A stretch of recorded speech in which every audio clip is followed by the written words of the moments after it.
현재는 브런치 스토리에서 교육 분야 크리에이터로 활동하고 있고요. 필명은 엄태경의 모든 공부입니다. 먼저 콘셉트라는 거를 얘기를 할게요. 자, 보통 말하는 출판 과정입니다. 출판사 쪽에서 이렇게 얘기하죠. 이 과정들이 다 필요한 거죠. 주제를 잡고 저자 소개도 써야 되고 제목도 일단은 정해야 되고 타깃 시장 조사, 자료 조사 이런 언제 이렇게 너무 이제 과정이 많죠. 사실 다 필요한 과정인데 이거부터 들이밀고 여러분 책 쓰기는 너무 어렵습니다. 책 쓰기는 글쓰기와 다릅니다. 이렇게 말하는 거는 좀 나쁘죠. 나는 글을 쓰고 싶은데 못 쓰게 하는 것 같은 느낌이 있어요. 그래서 지금 우리는 좀 간단하게 써보려고 합니다. 도서기획이라고 해서 이제 출간기획서 안에 제목, 저자, 핵심 컨셉, 분야, 타깃 이런 것들을 다 적게 되고요. 이거를 쓰는 강좌 같은 것들이 많이 있죠. 제가 중요하게 생각하는 거는 우선 콘셉트인데요. 자, 이게 시장성이 있느냐 이런 것들은 이제 또 출판사 쪽 입장이겠죠. 뭐 있으면 좋겠고요.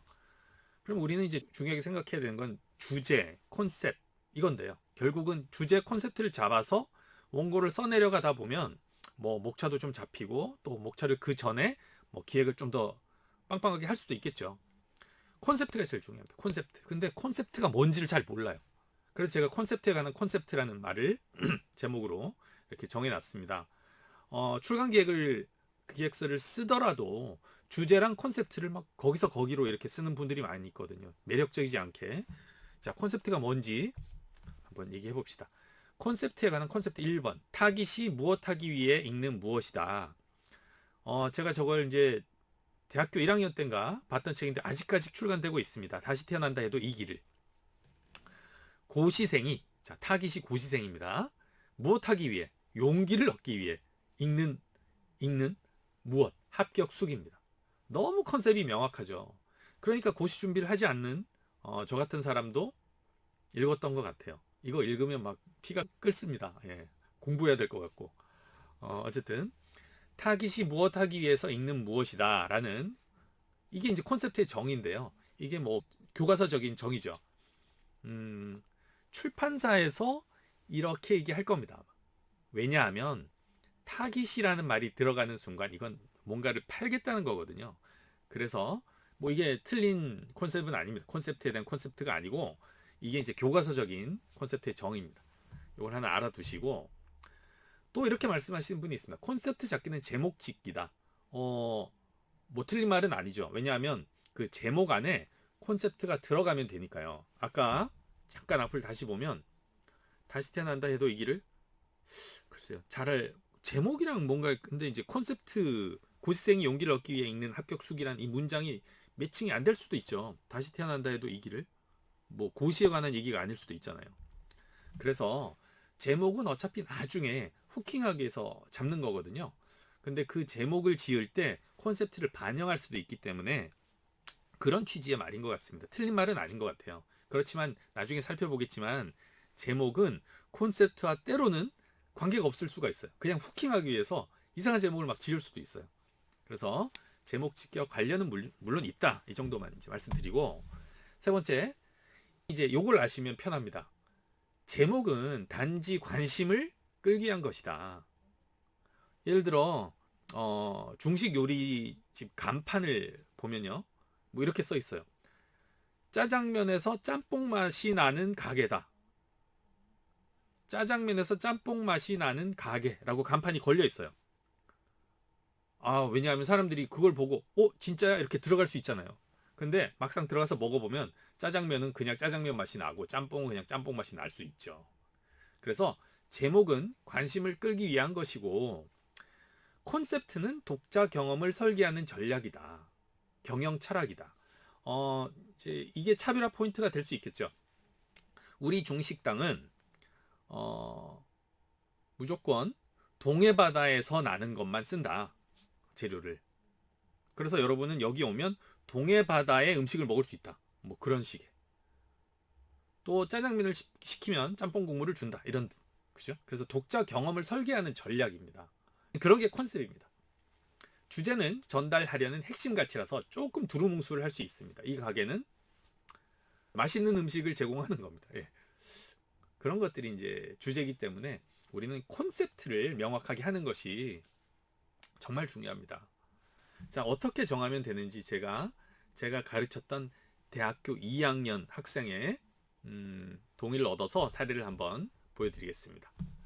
일단 그 학생한테 자, 알라딘 홈페이지에 가서 어떤 출간 분야가 있는지 봐라 했습니다. 이런 분야들이 있죠. 네, 이런 분야들이 있습니다.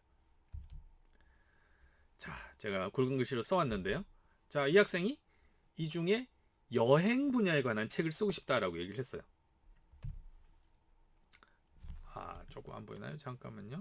제가 여기로 가겠습니다. 자, 후쿠오카 여행기를 쓰고 싶다고 합니다. 주제, 제목, 콘셉트 장황하게 썼어요. 아, 제가 이렇게 쓰면 뭐 만약에 출판사에 제출하면 너 정말 채택 안 된다. 좀 다듬어 보자 했습니다. 일단은 뭐 내용이 나쁜 건 아니에요. 장황해서 그렇지. 요런 게 있었고 제가 그 학생과 잘 읽어보고 자, 약간 요렇게 정리를 해봤습니다. 주제는 후쿠오카 여행을 하는데 이 지역 문화와 사람을 깊이 이해하고 자신만의 방식으로 경험하는 것이다. 뭐 요 정도. 제목은 그 친구가 많은 걸 이제 제안을 했는데 결국은 천천히 후쿠오카를 살펴보겠다는 거였거든요. 그래서 결국은 둘이 합의를 해서 그 당시 이제 달팽이를 위한 후쿠오카 여행, 멋 행운의 도시 이렇게 정했습니다. 달팽이라는 말이 들어가서 조금 재밌지 않을까 후킹 요소로 이제 집어넣었던 거고요. 콘셉트가 중요하죠.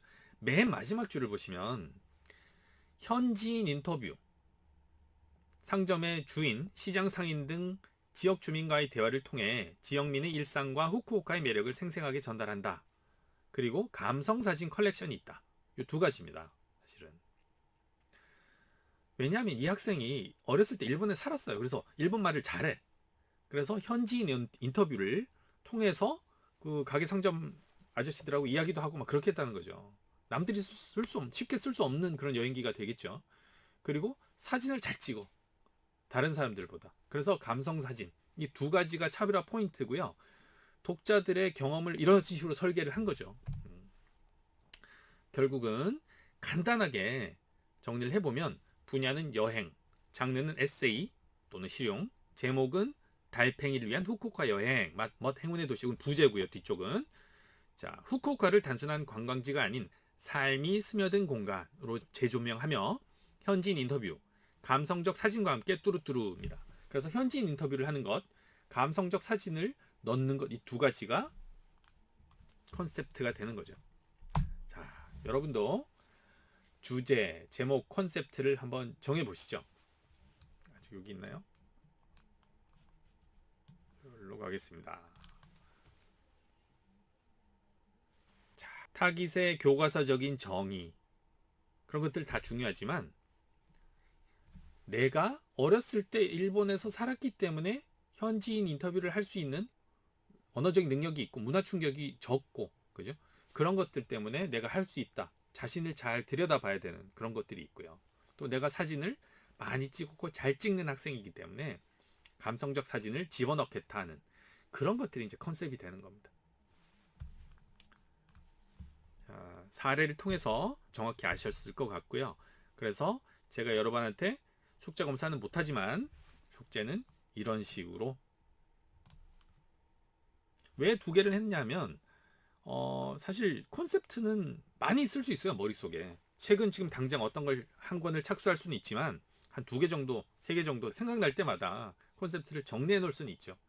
예, 그래서 이제 표를 두 개를 만들어 왔고요. 아까 말씀드렸듯이 쓰다가 뭐가 잘 안 돼도 일단은 책을 마무리 하신 다음에 또 쓰면 되지 않습니까? 그래서 내 평생 두 권 쓰겠다 이렇게 생각하시면 모든 게 이제 해결됩니다. 마음이 편합니다.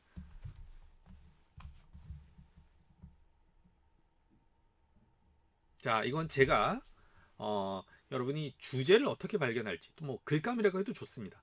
어떻게 발견할지에 대해서 자, 비스타 프레임워크라는 프레임워크를 하나 소개해 드리겠습니다. 요거를 잘 알고 계시면 뭐 사실 글쓰기뿐 아니라 다양한 분야에 적용을 할 수가 있어서 콘텐츠 분야에는 많이 적용할 수 있습니다. 한번 보시죠. 자, 비스타는 내가 중요하게 생각하는 가치, 흥미, 능력, 기여, 목표에 관해서 생각해 보는 겁니다. 비스타가 뭐 눈치채셨죠? V, value, 흥미, interest. 능력, strengths 뭐 이런 식입니다. 그래서 그 두 문자어를 쓰는 거고 한번 보죠. 사람의 내면과 외면을 조화롭게 탐구하여. 글을 쓸 때 항상 내 개인적인 것 그리고 또 사회적인 것 이런 것들이 막 조화돼야 되거든요. 그래서 조화롭게 탐구하고 자신만의 이야기를 발견하고 주제를 설계하는 시스템이다. 정체성, 흥미, 강점, 기여 그리고 희망을 체계적으로 분류한다. 그래서 자신을 이해하고 표현하는 도구로 활용한다. 좋습니다. 자, 먼저 Vsta의 V, 가치, values입니다. 내가 중요하게 여기는 신념과 철학, 이것에 대해서 생각을 해보는 거고요. 이게 글감이 되는 겁니다. 내가 반드시 지키고 싶은 나의 삶의 원칙은 무엇인가? 무엇이 내 삶을 이끌어가는 나침반 역할을 하는가? 자유, 성장, 공정, 창의성, 진실 이런 것들이 가치잖아요. 이게 첫 번째입니다. 두 번째, Vista의 I, interest, 흥미. 내가 몰입하거나 즐기는 활동, 관심사. 나는 어떤 활동에 시간을 쏟을 때 기쁘고 활력이 넘치는가? 이런 것들이 글감이 되죠. 나를 흥분시키고 호기심을 자극하는 주제, 여행, 요리, 글쓰기, 운동, 기술 탐구 이런 것들. 그 다음에 내 능력, 내가 잘하는 것, 타인에게 인정받는 강점. 나는 어떤 기술이나 능력에서 자신감을 느끼는가? 타인들이 나에게 자주 도움을 요청하는 일은 무엇인가? 문제 해결, 커뮤니케이션, 창작, 리더십, 분석 능력, 나의 능력에 대해서 생각을 해보실 수 있는 겁니다. 그 다음 기여. 이제 요거는 조금 사회 쪽으로 가고 있죠. 사회 쪽으로 가고 있고 외면적으로 가고 있습니다. 내가 타인이나 세상에 줄 수 있는 도움과 영향력은 무엇인가에 대해서 생각해 보는 겁니다. 나는 강사이기 때문에 멘토링을 잘한다. 또 실용적 조언을 잘한다. 또 봉사활동을 하는 거, 동기부여를 해주는 거 이런 것들이 글감이 될 수 있는 거죠. 어떤 기여를 이 사회에 할 것인가에 대해서 생각하다 보면 주제가 떠오르는 거죠. 마지막 목표입니다. 내가 이루고 싶은 꿈과 희망. 어떤 미래를 그리고 있는가? 자, 책을 출간하겠다. 창의적 프로젝트를 완성하겠다.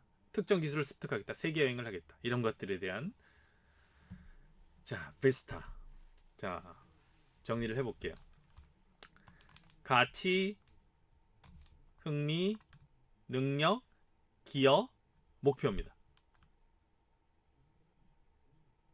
자, 주제, 예시 주제를 한번 보시죠. 자, 자유가 내가 중요하게 생각하는 철학이라면 뭐 자유의 본질을 찾아 떠난 여정 이런 것들이 주제 또는 이제 컨셉트로 발전할 수 있겠죠. 그다음 흥미.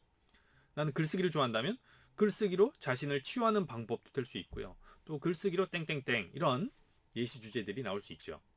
그다음 능력. 내가 잘하는 것. 뭐 여기서는 뭐 문제 해결 기술. 내가 어떤 회사에서 이런 문제 해결의 기술을 가지고 있는 팀장이다 했을 때 효율적인 문제 해결 기술. 그다음에 기여. 뭐 나는 앞으로 멘토링을 하겠다. 후배들한테. 자, 그런 기여, 목표, 10년 후 나만의 삶 설계법. 뭐 이런 것들이 되겠습니다. 그래서 가치, 흥미, 능력, 기여, 목표, 비스타 5가지 기억하시고요. 자, 제일 위에 보시면 정보서, 멘토십 실전서, 에세이 크게 3가지로 이렇게 나눠놨습니다. 우리 장르에는 시소설, 수필 이런 것만 있는 게 아니고 상업적인 장르라고 해서 뭐 학습 교재 그런 것들이 이제 정보서가 되겠죠. 그 다음에 동기부여 서적 중에 좀 구체적으로 어떤 절차 같은 것들을 알려주는 그런 멘토십 실전서가 또 있습니다. 그 다음에 우리 좀 경수필류라고 해서 그냥 자신의 얘기를 차분한 어조로 쓰는 것들이 있죠. 저는 이 3가지를 크게 이제 앞으로 말씀드리려고 합니다. 그래서 이 3가지 장르에 대해서 각각의 어떤 예시를 어떤 접근법을 조금 써놓은 거죠. 뭘 하나 볼까요? 흥미, 멘토십 실전서. 예, 거기를 한번 볼게요. How to discover your passions. 자, 흥미에 관해서 쓰고 싶은데 이거를 멘토십 실전서라는 걸로 쓰려면 단순히 나는 이런 흥미를 가지고 있고 뭘 해봤다 이 정도로는 안 되는 거죠. 이거는 누군가에게 멘토링을 하는 그런 책이라고 치면 흥미를 발견하는 방법을 이제 제시를 해주고 그거에 대해서 뭐 도표를 제시해 준다든지 절차를 제시해 준다든지 그런 발전시키는 방법을 제안해주는 그런 책을 쓸 수 있는 겁니다. 그래서 가치, 흥미, 능력, 기여, 목표 다시 한번 생각하시고 글감이 잘 떠오르지 않으실 때는 이걸 이제 다시 한번 상기하시면서 요거 벽에 붙여 놓으시고 그러시면 되겠습니다.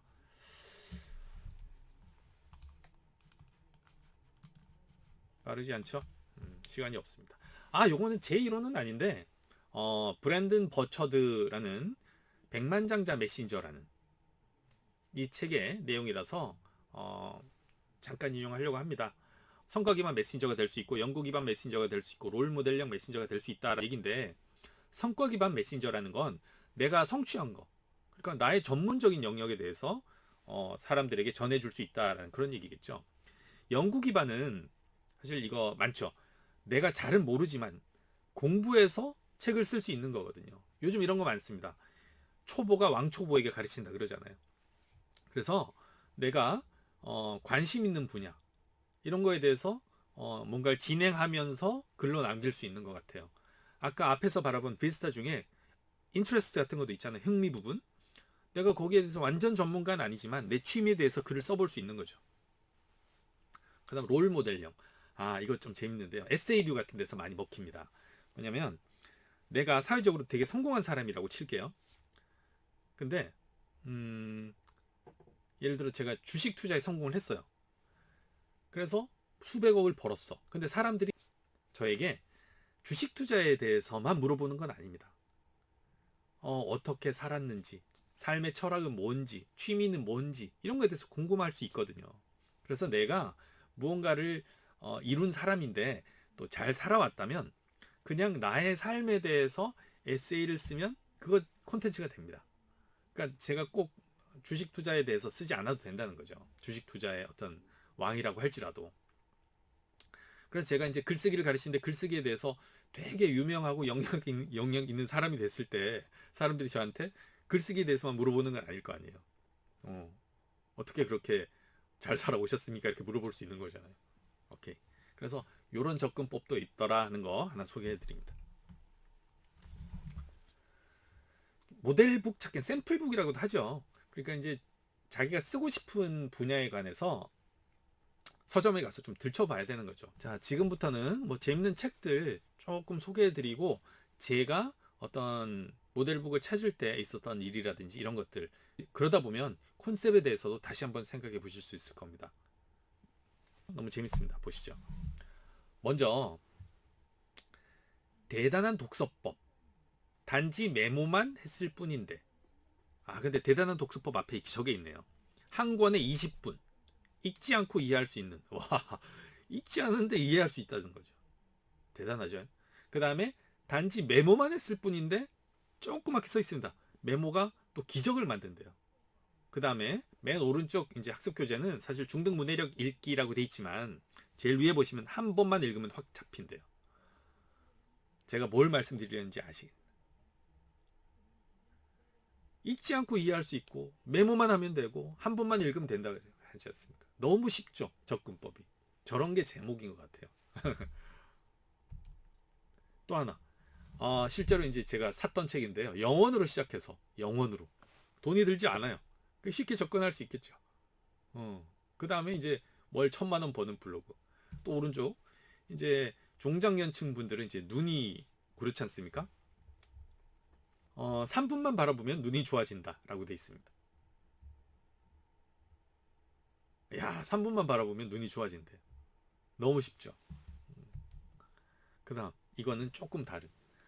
지금 당장 투자해라. 그러면 너는 떼부자가 될 것이다. 그 다음에 나는 제약 바이오 산업에 대해서 뭔가 투자를 하고 싶은데 진짜 하루 만에 이해가 된다. 야, 그 다음에 유튜브 말하기 수업인데 뭔가 이렇게 말하기를 지금 바로 써먹을 수 있대요. 이 책을 따라하면 뭔가 이렇게 아나운서처럼 목소리가 바뀌나 보죠. 자, 지금까지 책을 몇 권 봤는데요. 결국 정리를 해보면 이겁니다. 쉽게 시작을 할 수 있어야 된다라는 그런 컨셉. 제목에 그게 드러나면 되게 좋겠죠, 사실. 그 다음에 즉시 시작한다. 그러면 그 다음에 뭔가 확실한 변화를 가지고 온다라는 이런 것들이 사실 책의 컨셉이고 제목이고 그럼 좋습니다. 자서전에 대해서 질문을 하시는 분이 되게 많아요. 자서전 이제 강의도 하고 있는데 1969년 부산에서 태어나 한번 쭉 보시죠. 불문과 졸업했고 40대 초반에 유방암 진단을 받으셔서 조금 어려운 삶을 살으셨어요. 이제 또 코로나 또 겪으셨고, 그죠? 근데 마지막에 이제 행복을 추구하는 여정이 필요하다. 내면의 평화 지향하는 삶을 선택했다. 위의 세 문단을 이제 그대로 시간 순서대로 썼을 때는 자서전이 되면서 사람들이 잘 안 사보는 책이 될 수 있겠죠. 물론 뭐 다 사봐야 되는 책을 우리가 쓰는 건 아닌데, 이분이 제목을 조금 바꿔봤어요. 절망적인 상황을 극복하는 10가지 명상. 챕터가 10개야. 큰 챕터가 10개고 10가지 삶의 장면에서 나는 어떻게 했다라는 그런 얘기를 썼습니다. 사실은 자서전 그 내용에서 크게 변한 게 없어요. 근데 저렇게 컨셉을 가져갈 수도 있는 거죠. 잘 팔릴 수도 있을 것 같아요. 명상이란 말 들어갔고 10가지 명상이란 말 들어갔기 때문에. 자, 인물을 기술하는 방식이 조금 딱딱한 얘기겠지만 한번 들어보세요. 연대기적 구성, 주제별 구성이 있습니다. 옛날에는 하나를 편전체, 하나를 기전체라고 이제 여러분 고등학교 때 배웠을 수도 있어요. 근데 연대기적 구성은 아까 시간 순서대로 그대로 쓰는 거예요. chronological order입니다. 잘못 쓰면 재미없을 것 같아요. 자서전 쓸 때. 근데 이번 주제별 구성 보세요. 내 삶의 모든 면을 글에 담아서 독자들한테 전달하는 게 아니라 주제를 잡아서 중요 장면을 10개를 잡아서 쓰고 그 주제마다 어떤 독자들한테 울림을 줄 수 있는 문장이라든지 명상의 방법을 제시할 수 있는 거 아닙니까? 저런 식으로 자서전을 구성할 수도 있는 거죠. 유행했던 책 제목 중에 후회 땡땡땡이 있습니다. 뭐 후회 없는 인생을 위한 솔루션 10. 매력적이죠. 저 오른쪽 위에 보시면 후회 없는 삶을 위한 10가지 제안. 오른쪽 밑에 보면 10가지. 저게 많군요, 원래. 그래서 뭐 내 자서전을 일단은 쓰시더라도 저런 식으로 한번 구성을 해보시면 훨씬 더 매력적인 책이 될 것 같습니다. 자, 타깃 설정에 대해서 말씀을 좀 드릴게요. 타깃 설정은 이렇게 얘기해요. 전혀 안 팔리는 책을 쓰겠다 치면 뭐 별로 설정을 안 해도 되겠죠. 예, 일기 쓰기 타깃이 없어요. 그냥 나만 보는 책이야. 그런 글이야. 써서 책으로 묶어냈어요. 그럴 수도 있는 거 아닙니까? 근데 우리 출판사에서 출판을 할 때는 조금은 팔려야 되고 안 팔리는 책을 처음부터 기획한다는 건 말도 안 되는 거잖아요. 그래서 타깃을 설정하는데 중요한 한 문장이 있습니다. 단 한 사람에게 속삭이듯 써라라는 명언이 있는데 사실 마케팅 분야에서 이게 페르소나라는 말로 많이 쓰이고 있죠. 단 한 사람에게 속삭이듯 뭔가를 쓰면 사실 쓰기도 편해집니다. 그래서 저는 꼭 시장성을 시장조사 이런 걸 얘기하지 않더라도 내가 글을 쓸 때 옆에 내 친구가 있고 사랑하는 사람이 있고 또 그런 걸 생각하면서 녹음을 할 때도 있고 그렇지 않습니까? 또 구어체로 중얼중얼 말해보고 쓰기도 하고 그러거든요. 그래서 단 한 사람에게 속삭이듯 써라라는 건 마케팅적 관점도 있지만 글을 쓰는 게 더 편해지는 그런 관점도 있습니다. 자, 쓰기의 용이함을 위해서다. 자, 보세요. 한 사람을 딱 찍었어요. 고3 자녀를 둔 아빠. 사실 그 아빠들이 입시에 대해서 잘 모르거든요. 아빠 이 정도는 아셔야 된다. 이렇게 옆에 있는 고3 아빠한테 이제 얘기를 해주고 싶은 거예요. 그래서 이제 책을 씁니다. 타깃을 되게 좁혔어요. 한 명으로 딱 좁혔어요. 사실 이렇게 책을 쓰고 나면 고3 자녀를 둔 아빠만 보겠어요? 아니잖아요. 중고등 자녀가 있는 부모가 사보겠죠. 결국 이 내용이 잘 정리되면 선생님들도 보시고 학원 강사들도 사볼 겁니다. 또 명언 중에 하나가 타깃을 좁히면 좁힐수록 넓어진다라는 그런 재밌는 말이 있습니다. 그래서 고3 자녀를 둔 아빠로 딱 페르소나를 정해서 쓰면 이 전체 타깃이 커지는 거죠. 네, 타깃이 커지는 거죠. 이런 어쨌든 저는 쓰기의 용이함을 위해서 우리는 타깃을 설정해보자. 딱 한 명 페르소나를 설정해보자. 그런 얘기를 합니다. 자, 잠깐 출판에 관한 핵심 지식을 조금 전해드리겠습니다. 왜냐하면 요즘은 혼자서도 출판을 하는 시대이기 때문에 아셔야 되는 거죠. 자, 출판의 종류를 한번 보죠. 기획 출판, 자비 출판, 1인 출판, 독립 출판, 제본. 일단 기획 출판이라는 것은 뭐 최고 레벨의 레벨이라 그러면 그렇지만 여러분이 출간 기획서를 쓰고 글을 몇 편을 써요. 써서 출판사에 메일을 보냅니다. 그럼 출판사 쪽에서 이거 괜찮은데? 계약합시다. 이렇게 되는 거죠. 근데 그 출판사에는 직원이 많잖아요. 직원들 월급도 줘야 되고, 임대료도 내야 되고. 그래서 기획 출판하는 쪽 그 출판사는 정말 잘 팔리는 책을 만들어야 되는 거거든요. 그래서 그 책의 퀄리티가 높을 수밖에 없죠, 사실. 그런 식으로 보면. 물론 혼자서 쓰는 책도 퀄리티가 상당히 높을 수 있습니다. 그렇지만 일단 기획 출판은 좀 많은 것들이 보장이 되는 것이고요. 옆에 써 있는 숫자는 인세입니다. 보통 뭐 6에서 8% 정도를 저자에게 주는 거죠. 너무 적다? 아닙니다. 이게 나머지 들어간 돈이 엄청 많아요. 마케팅까지. 그래서 이 정도 그냥 만족하셔야 되고, 자비 출판이라는 거는 좀 그래도 번듯해요. 뭐냐면 출판사에서 나오는 거고, 디자인도 들어가고, 뭐 서점에도 다 유통됩니다. 대신 기획 출판만큼 출판사에서 목숨을 걸지를 않아요. 이유는 내가 이제 책을 쓰고 싶은 사람이 돈을 좀 내요. 처음에 300만 원에서 600만 원을 냅니다. 이거는 뭐 대충입니다. 대충 더 낼 수도 있고 뭐 그러죠. 왼쪽 밑에 작게 써놓은 거 있죠. 뭐 디자인을 할 때 100에서 200만 원, 또 편집 교정 교열 이런 거 할 때 200만 원, 뭐 인쇄 제본할 때 뭐 한 300만 원 든다. 이렇게 치면 이거 뭐 600만 원 들죠. 예, 그래서 이런 거를 제가 제 돈을 내고 이제 출판을 하는 겁니다. 그런 비용은 내가 내는 거죠. 그 대신 인세가 좀 높아요. 한 50% 줍니다. 그리고 또 뭐 반기획 출판이라고 해서 그렇게 출판을 했는데, 여기서 이제 출판사는 뭐 하냐고요? 출판사는 마케팅 같은 거 하죠. 마케팅. 그 유통도 하고.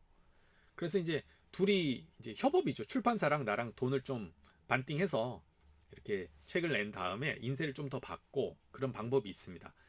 또 이것과 이제 기획 출판이 섞여서 그렇게 해서 잘 팔리고 나니까 그 다음 이제 인쇄부터는 출판사 쪽에서는 넌 신경 쓰지 마라. 내가 다 찍어서 알아서 해주겠다. 뭐 이렇게 할 수도 있고요.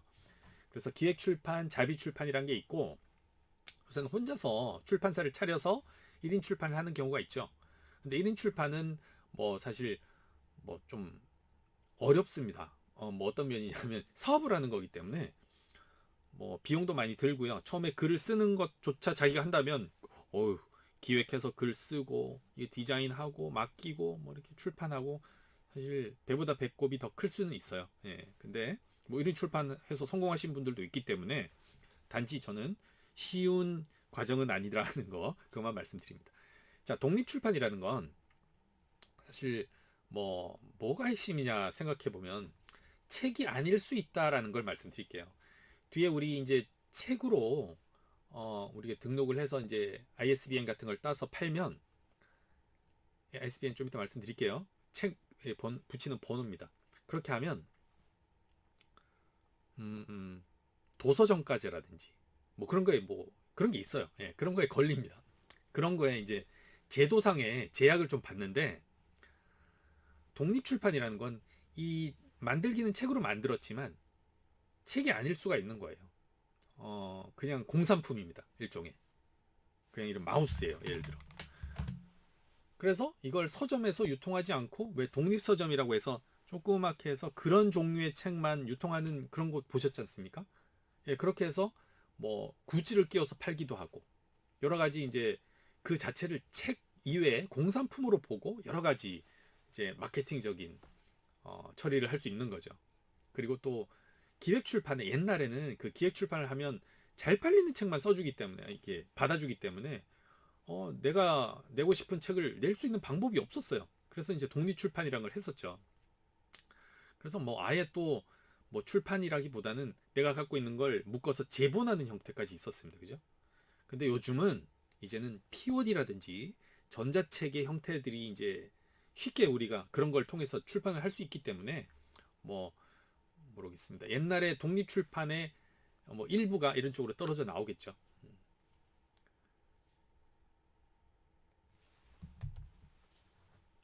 그러면 이제 크게는 기획 출판, 자비 출판, 또 여러분이 할 수 있는 건 이제 POD, 주문형 출판이라고 해서 교보문고 같은 데서 그냥 쉽게 책을 낼 수가 있습니다.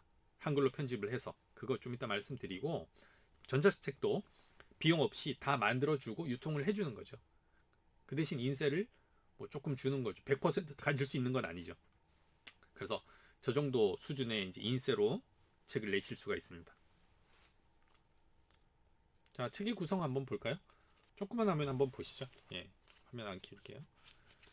책을 샀을 때 책 제목이 슬슬 술 끊을까 생각할 때 읽는 책입니다. 저는 실제로 이걸 보고 술을 끊었어요. 사실 1년이 넘었어요. 술 끊은 지. 술 끊고 싶으시면 한번 보시고.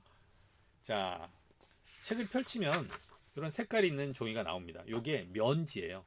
뭐 의미는 없습니다. 책을 보호하기 위한 또 장식적인 용도라고 보시면 됩니다. 이걸 2장 넣어주기도 해요. 그래서 여기에 면지라고 부르고요. 간지라는 말이 있는데 간지는 간지난다 그 간지 말고 책의 중간중간에 이렇게 챕터를 구분하는 색깔 넣는 그런 종이를 이제 사이간자 쓰겠죠. 예, 간지라고 할 수 있습니다. 그렇게 부릅니다. 띠지는 제가 띠지가 이거 버려갖고 책에 이런 띠가 둘러져 있는 경우 있잖아요. 예, 띠지. 이게 띠지입니다. 여기에 광고 문구도 있고 사실 띠지에 또 많은 이제 후킹 요소들이 있습니다. 그리고 나중에 POD 서적을 이제 출간을 하시더라도 요거 이제 요런 거를 책 날개라고 하는데 여기 요 부분 책 날개라고 하는데 요 책 날개를 선택을 안 하게 되면 뭐 무료로 표지 같은 걸 만들 수 있고요. 요 책 날개를 선택하게 되면 사실 여기에 저자 소개도 좀 써야 되고 조금 더 일이 또 많습니다. 그렇지만 뭐 책 날개 있으면 책이 더 번듯해 보이는 건 맞는 것 같아요. 뭐 없을 수도 있습니다. 여기 책 날개. 자, 책에 요 제목이 들어가는 요 부분이 책등. 책등. 여기가 등이니까 여기는 배, 책배 그렇습니다. 근데 일본말 많이 쓰고요. 여기는 뭐 어쨌든 세네카라고 합니다. 세네카. 여기는 하라라고 부릅니다. 세네카는 여기 책등. 제목 들어가는 거. 그러니까 이게 책이 250페이지 정도 돼야 되는 이유가 이게 딱 250페이지 정도 되는 책인데요. 그 이하가 되면 여기 글자 들어가는 게 좀 어렵고 좀 멋이 안 나죠. 예, 그래서 여기 책등 요거 세네카 계산법 같은 것도 있습니다. 종이의 어떤 종류에 따라서 두께가 달라질 테니까요. 자, 이제부터 잘 들으셔야 되는 건요. POD 책, 내가 직접 책을 만들겠다 하시는 분은 조금 이 구조를 아셔야 됩니다. 자, 빨간색으로 도비라라고 돼 있는데요. 요게 아까 면지라고 했죠. 면지는 없을 수도 있다고 생각하시면 되죠. 그래서 페이지에 안 들어갑니다. 요거 빼고 여기 보시면 보여드릴게요. 조그맣게 글자가 써 있는데 그냥 제목을 조그맣게 써서 그냥 문처럼 하나 쓰는 겁니다. 그래서 일본말로 문이 도비라라고요. 그래서 이 도비라입니다. 여기 1페이지입니다. 여기서부터 1페이지예요. 도비라 1페이지 반표제지라고 부르고요. 그 뒷장에 판권지가 있습니다. 뭐 다른 책 비슷하니까 한번 보세요. 여기에 뭐 카피라이트는 누구한테 있고 뭐 무단전자 복제를 금합니다. 뭐 이런 것들 써 있는 여기가 판권지. 그 다음 그러니까 여기 2페이지예요. 그 다음 여기가 표제지입니다. 제목을 딱 넣었죠. 표제지. 근데 여기를 아까 여기를 도비라라고 했잖아요. 도비라 판권지 도비라 2 이렇게 부르긴 합니다. 네. 그 다음에 이제 머릿말 들어가고 그러니까 여기가 이제 4페이지 되고요. 머릿말 들어가면서 그래서 이 페이지도 잘 보시면 이런 식으로 하다 보면 결국 오른쪽에 있는 저기 홀수 페이지 5페이지부터 시작하게 되는 거예요. 여기 조금만 하면 잘 보이셨나 모르겠어요. 됐죠? 자, 1페이지가 도비라 여기입니다. 여기 그 뒷장이 판권지 이제 제목이 딱 들어가는 여기가 표제지 3페이지입니다. 그 다음에 머릿말 4페이지 이런 식으로 이제 책이 구성되고요. 빼다 배다 뭐 이거는 어떻게 만약에 이런 그림이 하나 있었는데 그림이 이런 여백 없이 꽉 차게 그림을 여기서부터 여기까지 사진 같은 걸 쫙 넣을 수 있어요. 이런 여백 없이. 그러면 빼다로 이미지 넣어주세요. 이렇게 말하면 됩니다. 속어예요. 그냥 빼다라고 하기도 하고 배다라고 하기도 하는데 출판 쪽에 속어는 그 어원이 뭔지 알려고 하면 너무 많아서 그냥 대충 일본말이겠거니 하면 됩니다. 그래서 빼다로 이미지 넣어주세요 하면 여백 없이 사진을 가득 채워주세요라는 말이고요. 눕기는 요즘 많이 쓰죠. 눕기 따다 그래서 배경을 삭제하고 사실 요게 사진이라고 치면 여기 사람들이 그죠? 요 배경 다 따고 이렇게 눕기 따는 거죠. 이렇게. 너무 조그만 화면으로 오래 했나? 알았어요. 자, 그 다음에 판형을 한번 볼게요. 쉽게 여러분 국판, 신국판, 사륙, 배판 이런 말 많이 들었을 겁니다. 주로 요 세 가지로 한다고 생각하시죠. 예, 주로 요 세 가지로 A5가 국판, B5가 사륙, 배판이라고 불린다고 생각하시면 됩니다. 그러니까 뭐 국판 아니면 사륙, 배판으로 보통 책을 찍겠죠. 크게 A4로 잘 안 찍잖아요, 책을. 그죠? 뭐 문제집은 그럴 수도 있겠지만 그래서 그렇게 두 개 생각하시고 A5가 조금 변형된 조금 더 큰 게 있습니다. 신국판이라고 해서 그것도 많이 쓰죠. 그래서 A5 변형 B5가 국판, 신국판, 사륙, 배판이라고 그렇게 사륙, 배판 하면 조금 작고요. 요 밑에 이제 예시를 들어놨죠. 시집 같은 거 쓰실 때는 그런 거 쓰셔도 좋고 뭐 보통은 신국판 이렇게 하시면 됩니다.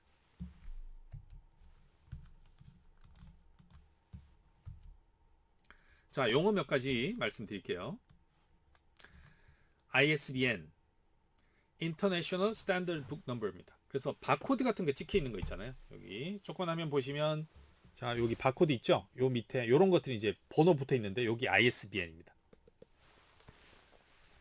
그래서 정식 책은 ISBN을 따는 거죠. 그래 재본을 해서 안 따게 되면 그 뭐 팔 수도 없고요. 일단 책을 팔려고 하면 ISBN을 따야 되고 팔지 않더라도 따야 책이 이제 권위가 생기는 건 맞는 것 같아요. 아니면 그냥 PDF 서류를 뭐 보통 플랫폼에서 이제 사고 팔기도 하지만 책이다 하면 ISBN이 또 있어야 맛이죠. 그 다음에 어도비 인디자인인데 인디자인은 이런 책을 디자인할 때 쓰는 프로그램인데 1인 출판하시려면 배우셔야 될 테지만 사실 뭐 외주를 맡기는 경우가 대부분일 거고요. 뭐 인디자인이라는 프로그램으로 이 책을 디자인한다. 한글로 된 걸 여기 얹어서 이렇게 디자인을 해서 책을 뽑아낸다 생각하시면 되고 자 전자책 관련된 몇 가지 용어인데요. PDF는 아시잖아요. 서류를 PDF로 구워서 이걸 유통시킬 수 있습니다. 그럼 이제 다른 사람이 그 PDF를 또 무단으로 또 넘겨주기도 하고 그럴 수도 있잖아요. 그럼 PDF 형태로 ISBN이 없는 그런 형태도 전자책이라고 불러요. 사실 뭐 단박에 100억 버는 법 이런 책들이 있어요. 예. 오히려 더 비싸게 팔기도 합니다. 근데 정식 도서는 아니고요. 대신 이제 교보라든지 이런 데서 유통되는 정식 도서 중에도 PDF로 할 것인지 EPUB으로 할 것인지 이렇게 물어보거든요. 이제 제작하기 전에 PDF는 그냥 우리 책하고 똑같이 생긴 그냥 이런 화면을 하나 굽는 거죠. 그런 게 이제 PDF고 EPUB은 파일이 달라요. EPUB 파일이라는 걸 만들어서 뭐 예스24의 크레마라든지 또 알라딘 이북이라든지 그런 앱을 다운 받아서 그거를 가지고 전자책을 보게 되면 글자도 좀 키울 수 있고 하이라이트도 할 수 있고 그래서 보통 전자책 출간하실 때 뭐 PDF로 하실 수도 있지만 또 EPUB으로 바꿔서 하실 수도 있습니다. DRM이라는 건 누구나 주고받아가면서 이제 열 수 있는 게 아니라 알라딘이라면 알라딘, 예스24는 예스24, 교보면 교보 이런 데서 이제 다른 곳에서는 볼 수 없게 이렇게 만들어 놓을 수 있는 게 있거든요. 저작권을 그 권리를 보호해서 어떤 특정 플랫폼에서만 책을 볼 수 있게 하는 그런 장치들 정도로 생각하시면 되겠습니다. 그 전자책에도 ISBN이 붙고요. 뭐 이렇게 생각하시면 돼요. 종이책하고 전자책이 동시에 나왔더라도 ISBN은 다르다. 종이책과 전자책은 다른 책이다. ISBN이 따로따로 나온다. 이렇게 생각하시면 되고요. 전자책만 내는 경우도 있을 거고요.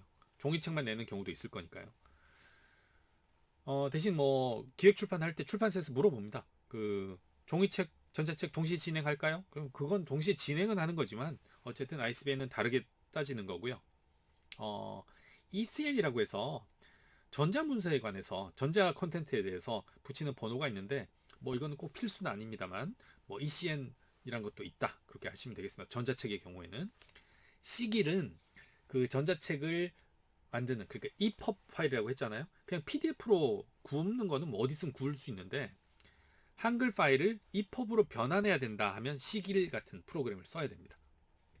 이것도 뭐 배우셔야 되는 거죠. 만약에 하시려면. 이도 저도 다 싫다 그러면 그냥 EPUB으로 만들어 줍니다. 플랫폼에서. 대신 인쇄를 20에서 뭐 몇 퍼센트만 받아라. 20 몇 퍼센트, 30% 이렇게 받아라. 조금 낮게 책정해 줄 수 있죠.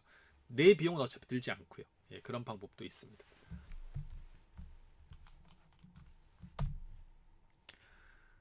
자, POD 서적을 출간하는 방법을 한번 보시죠. 예.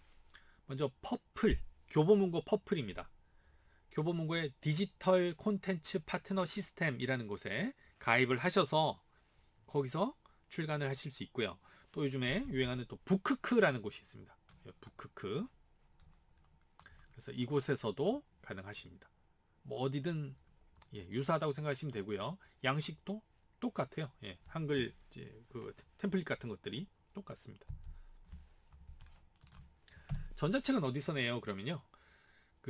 여러분 어떤 뭐 전문가 플랫폼 같은 데서 ISBN 없이 PDF를 유통하는 경우도 있지만 제가 말씀드리는 거는 이제 정식 책으로 ISBN을 받아서 유통하는 그런 전자출판을 말하는 거고요. 이퍼플이라는 곳이 있습니다. 교보문고하고 관련이 있고요. 근데 아까 그 종이책은 POD로 낼 때는 퍼플, 전자책은 이퍼플 별개입니다. 이거.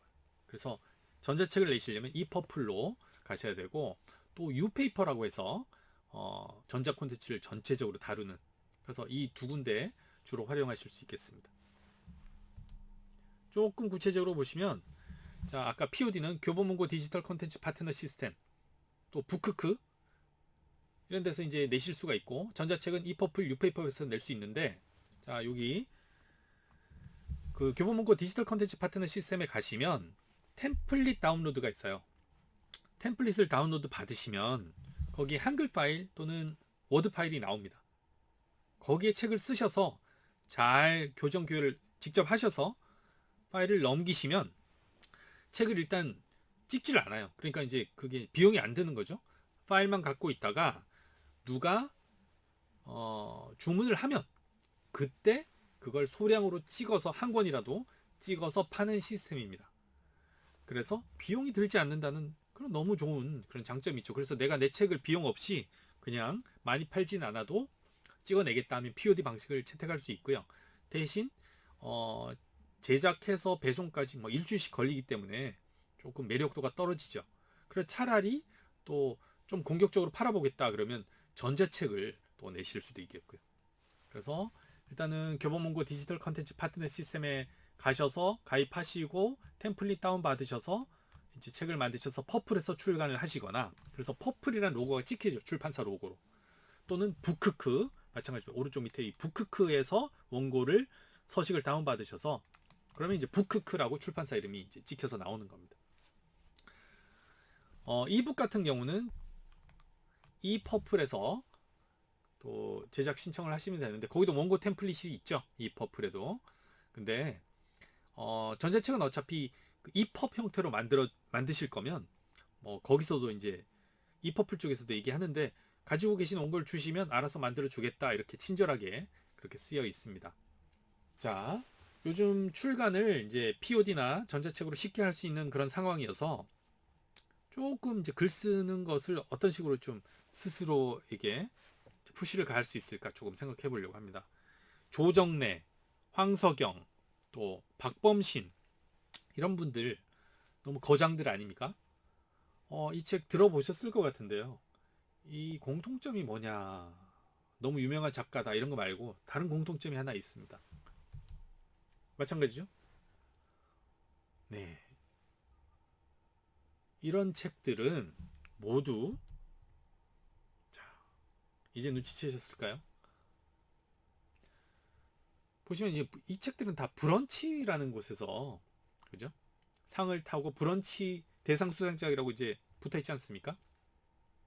그리고 김영하 작가님이 이런 책들 또 이런 책들 전부 다 연재했던 그런 작품입니다.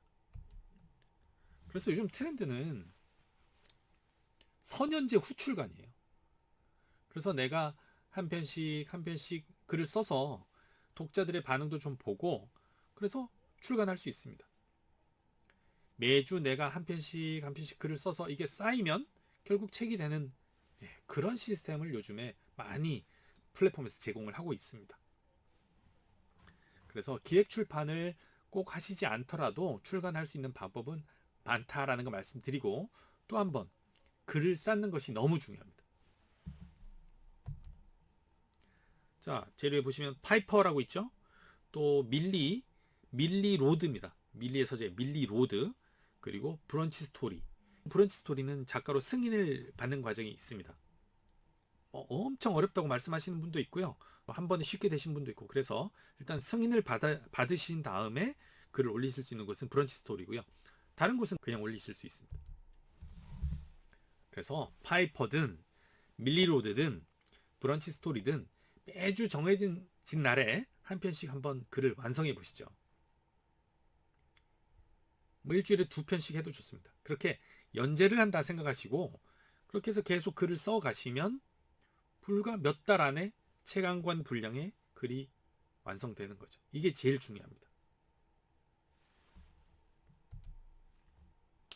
이렇게 해서 이제 글이 모였다 쳤을 때, 이제 요거는 기획 출판 쪽에서 이제 이런 종이책을 낼 때 이제 해당하는 건데요. 그래서 목표 분량을 한번 정해 보시죠. 이런 책이 250페이지 나오려면 기본 A4로 100매가 돼야 된다. 이것만 알고 계시면 됩니다. A4 100매 정도를 써야 된다. 뭐 글자 크기는 10포인트, 글자 간격 160% 기본으로 해서, 그렇게 치면 하위 목차가 40개라면 목차 하나, 이걸 이제 꼭지라고 부르죠. 꼭지. 목차 하나당 2.5매 정도를 써야 된다. 뭐 2매에서 2.5매 써라라고 하는 얘기가 그겁니다. 보통 한 꼭지는 2매에서 2.5매다라는 얘기고요. 또 나는 길게 글을 쓸 수 있는 능력이 없어. 한 매밖에 못 씁니다. 그러면 목차가 100개가 필요한 거죠. 어쨌든 A4 100매가 기준이다. 이 정도 이제 러프하게 아시면 되겠고요. 요즘은 글자 수를 고려해서 또 대형 언어 모델들과 협업을 해야 될 경우가 많기 때문에, 자, A4 한 장이면 한 1500자 정도, 뭐 그 정도. 이건 뭐 또 케이스 바이 케이스입니다. 다 다르지만 대충 외워 놓으시는 거죠. 1500자.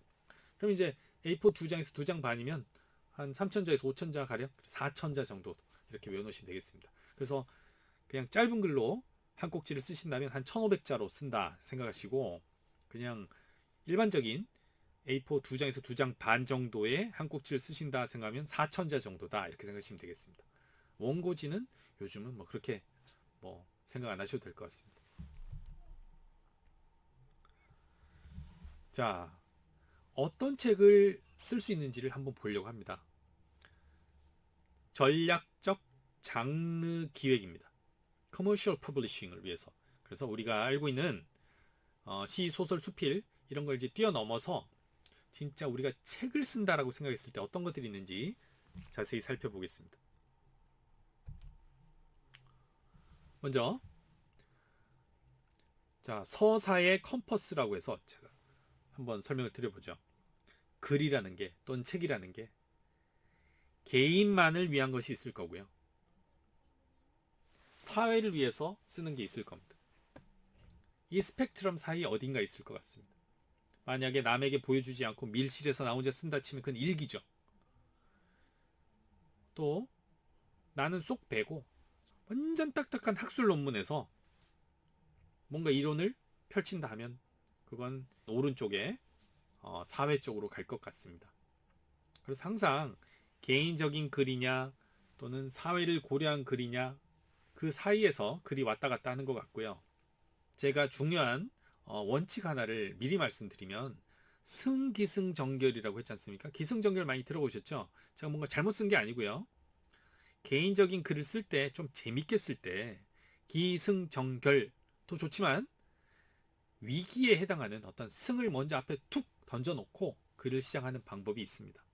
그래서 이거는 제가 글쓰기 편에서 더 깊이 설명드리겠지만 지금도 빠뜨릴 수는 없어서 적어놨어요.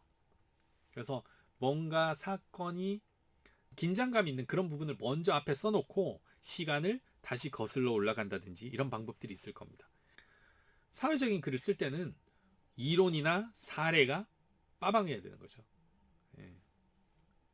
그래서 승기승전결은 좀 개인적인 글을 쓸 때, 픽션의 요소가 가미됐을 때 이런 것들. 사회적인 글을 쓸 때는 이론과 사례가 중요하다. 거기까지 말씀을 드리겠습니다.